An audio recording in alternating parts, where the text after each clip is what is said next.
Mi nombre es Catherine Lecuyer, soy investigadora, divulgadora y autora de varios libros como Educar en el asombro y Educar en la realidad. Hola, soy Catherine, encantada. Yo soy Mariano, ¿qué tal? Yo soy padre de un niño de pequeña edad y quería hacerte algunas preguntas. Todos podemos comprobar cómo los niños se quedan fascinados ante una televisión o una tablet. ¿Tú crees que debemos evitar ese impulso? Bueno, primero hemos de saber que esos dispositivos son altamente adictivos, porque introducen al niño en un círculo de recompensa a través de la producción de la hormona de la dopamina. Lo que ocurre ante la pantalla en esas edades tempranas, en las que aún no se tienen todas esas cualidades desarrolladas como la templanza, la fortaleza, es fascinación, no es atención sostenida. La atención es una actitud de descubrimiento, una actitud de apertura ante la realidad. Es la actitud activa del que formula preguntas, busca respuestas, está a la expectativa de lo que se encuentra, sin ningún filtro ni prejuicios. En cambio, la fascinación es una actitud pasiva, pasiva ante estímulos novedosos, frecuentes e intermitentes. Es la actitud de embotamiento, podríamos decir, ¿no? del que está todo el día buscando sensaciones nuevas. La crisis educativa yo creo que es principalmente una crisis de atención. ¿Cuáles son los efectos de exponerse demasiado tiempo a una pantalla? ¿Cuáles son los efectos que generan?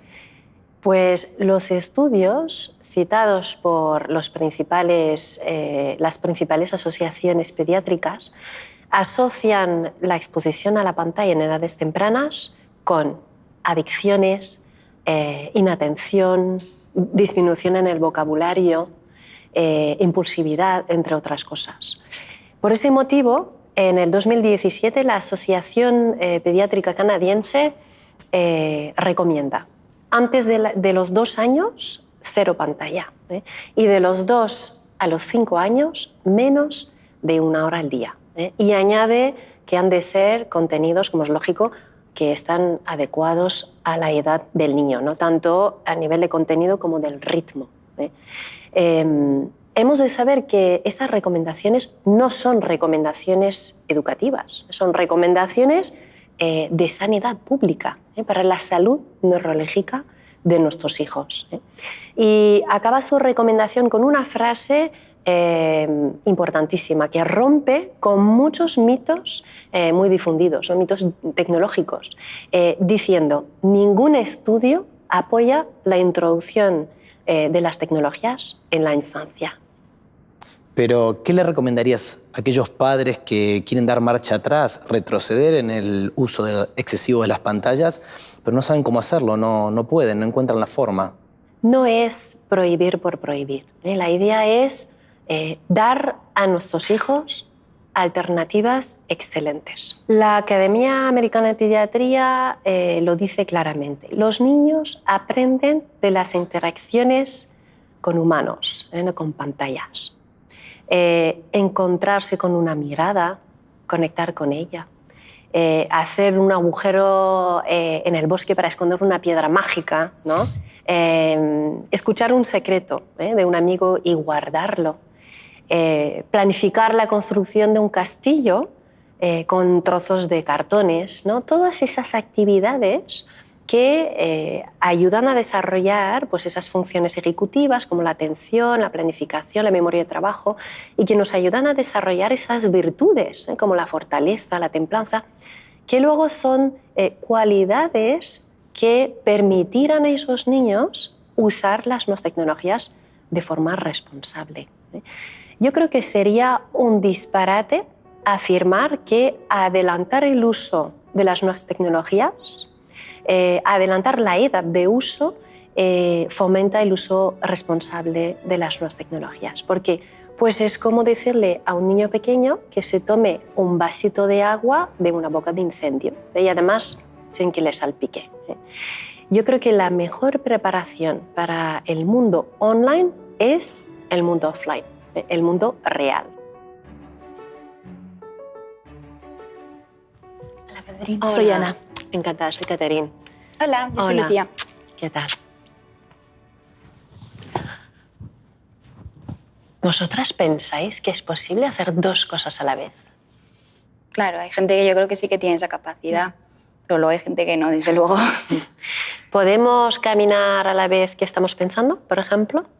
Sí, ¿Por sí, qué? porque eso está automatizado. Pero podemos, por ejemplo, hacer varias actividades que requieren procesar información, como por ejemplo escuchar una clase, tomando nota, viendo el WhatsApp o mirando las redes.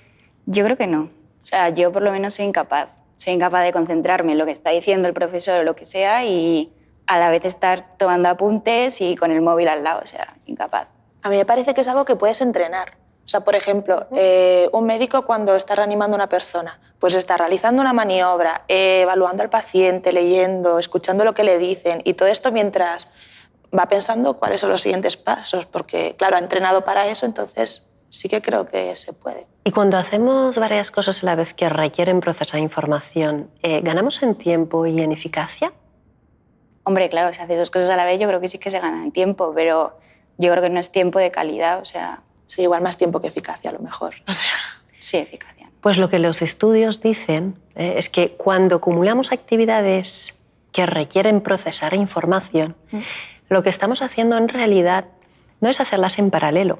Estamos oscilando, estamos pasando de una actividad a la otra. Por ejemplo, si tenemos A, B, C, pues enfocamos a, desenfocamos de A, enfocamos a C, desenfocamos de C. Y cuando estamos atendiendo A, tenemos B y C en la memoria de trabajo. Y claro, ante la avalancha de información uno necesita un criterio de relevancia, ¿no? Para poder decidir, pues esto es relevante, lo atiendo, y esto no lo es, no lo atiendo, ¿no?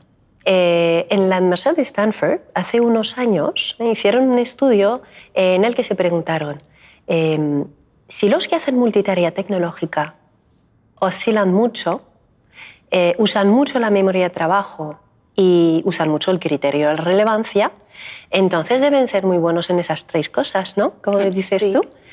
Entonces, ¿en qué de estos tres parámetros pensáis que los que hacen multitarea tecnológica daban mejores resultados? ¿Oscilación, memoria de trabajo o criterio de relevancia? yo igual diría criterios de relevancia. O sea, porque al final son capaces de ver qué es importante, lo que no, y quedarse solo con lo más relevante. No sé. Pues yo pienso que oscilación. Pues la respuesta es en ninguno. Porque cuando estamos haciendo muchas cosas a la vez, la oscilación lleva a pérdida de eficacia, el colapso de la memoria de trabajo lleva a más errores, a más superficialidad. ¿Y sabéis lo más impactante de ese estudio? El director de ese experimento, ¿no?, que es Clifford Nass, concluye diciendo: los que hacen multitarea tecnológica son enamorados de la irrelevancia. ¿Qué os parece? Pues sí. Acordaos esto, las tabletas, los móviles, pues es un gran consumidor de nuestra atención, ¿no? Claro. Sí. Y cuando no llevamos las riendas en su uso, entonces lleva a un empobrecimiento de la atención. Sí. Pues muchísimas gracias. Gracias. Hola, Catherine. Hola, encantada. Soy Berta. Soy Catherine. Encantada, un placer. Igualmente.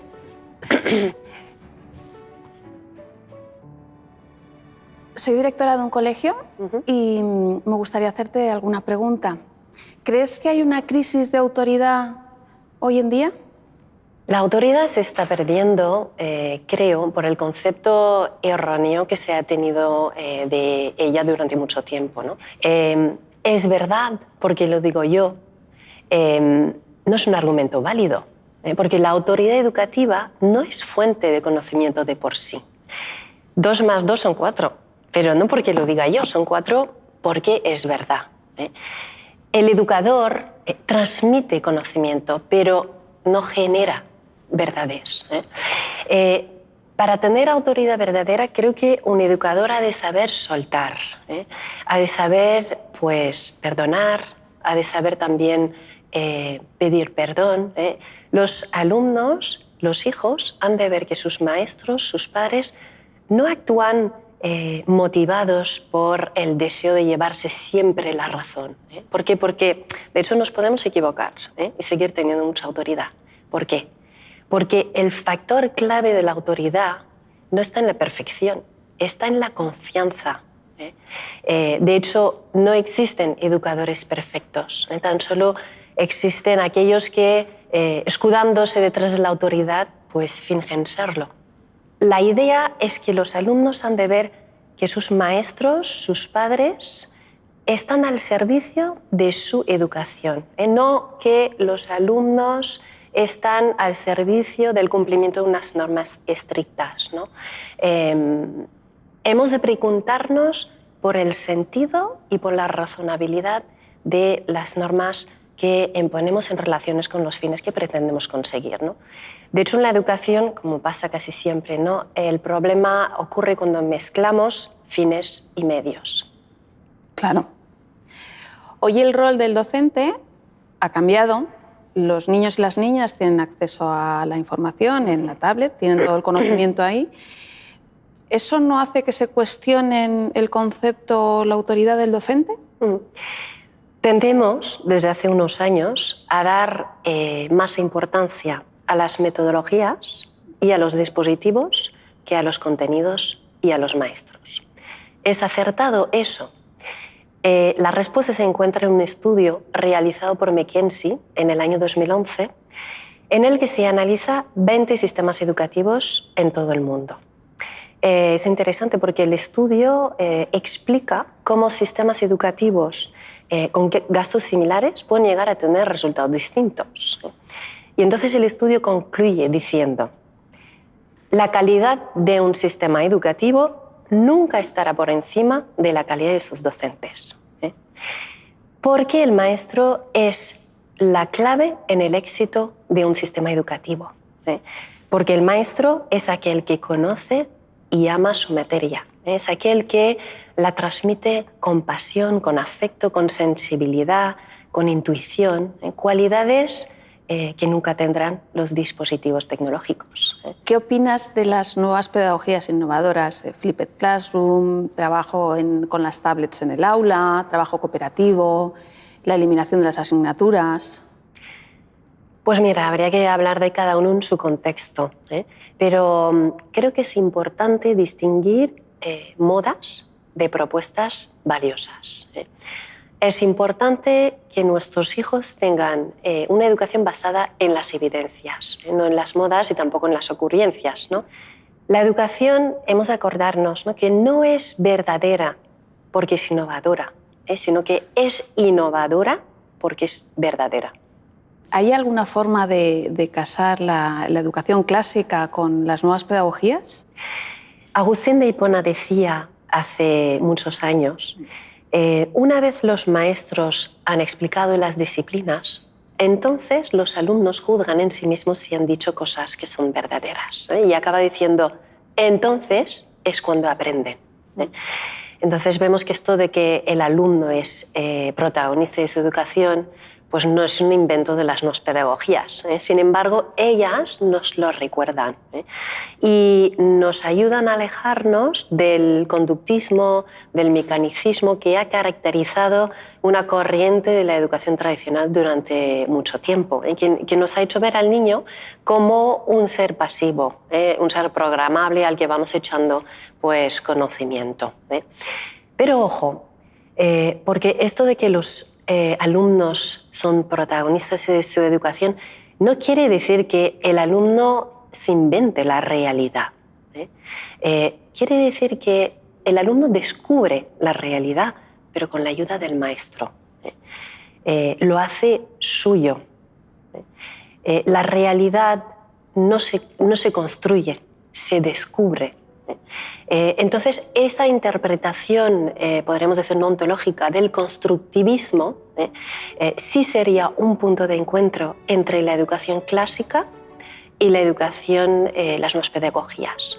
Y creo que esto se ve muy bien reflejado en los escritos de María Montessori, que reconcilia muy bien la educación clásica con las nuevas pedagogías, cuando ella dice: nuestros hijos no hacen todo lo que quieren, sino que quieren hacer todo lo que hacen.